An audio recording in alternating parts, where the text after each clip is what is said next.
A new fault line is opening in the global power struggle, and it runs straight through trade, drones, and money.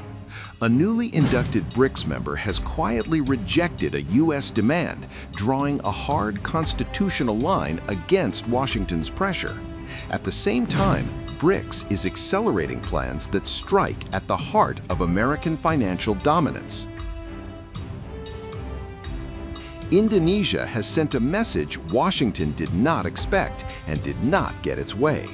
According to reporting by the Straits Times, Jakarta has rejected a U.S. demand to purchase American surveillance drones as part of an ongoing trade agreement.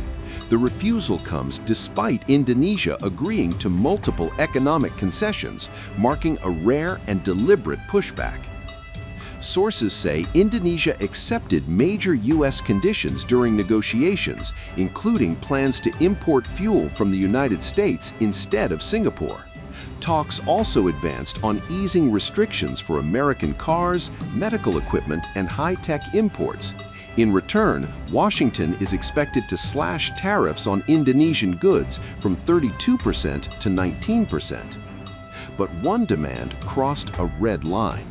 The United States reportedly pushed Jakarta to purchase American surveillance drones for operations in the South China Sea.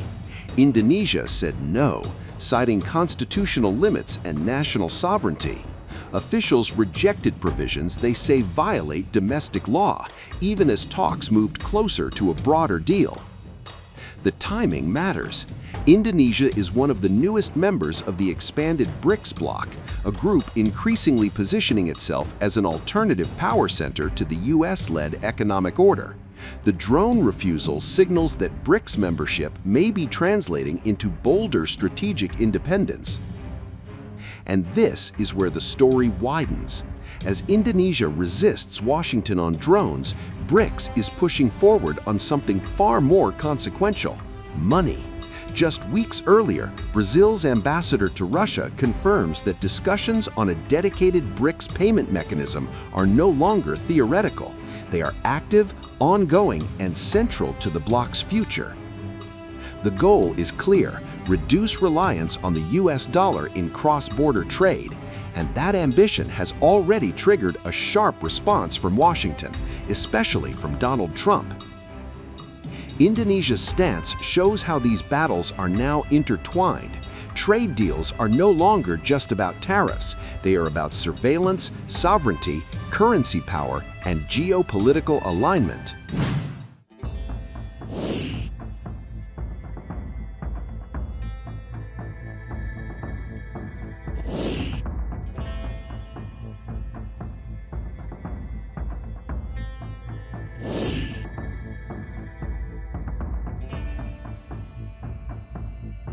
We look forward to our ministers jointly leading China relations in Beijing, ending recent international changes. The term 20th Central Committee. Fourth, submarine meeting will be. On Feb 4th, 2020, we showed our team certificate. Comparison.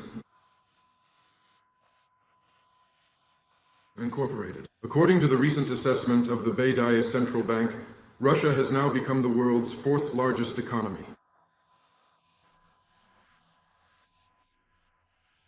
Of course, in the world, the situation is staged, and psychologists, they can answer for the department. In the book, notably condemning the state in America, the real financial group is with me. It's not really Catholic, and is that the mission we had? The president abroad? The part that seems to be very cool about me again, discovering the car moving. Maybe the doors have been opened, so we're sure to be at the temple this week. Does the Parkish deposit appreciate the ratio of insanity in anyone? We encourage financial think tanks in both countries to conduct policy research.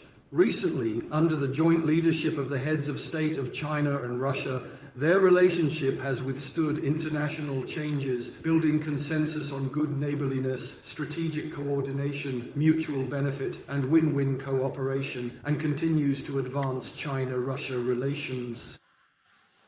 Financial cooperation is deepening and progressing. I have 3 suggestions. First, strengthen communication and coordination of macroeconomic policies to boost development and revitalization in both countries and support world economic stability. Inject new impetus into stable global growth. At present, the tacit understanding in global economic growth cooperation continues to be released, and the policy dividends of China's cooperation better serve the development of the real economy. As the organizer of next year's APEC, ICBC is willing to work together with Russia and other APEC economies to jointly contribute to the development of the Asia-Pacific region.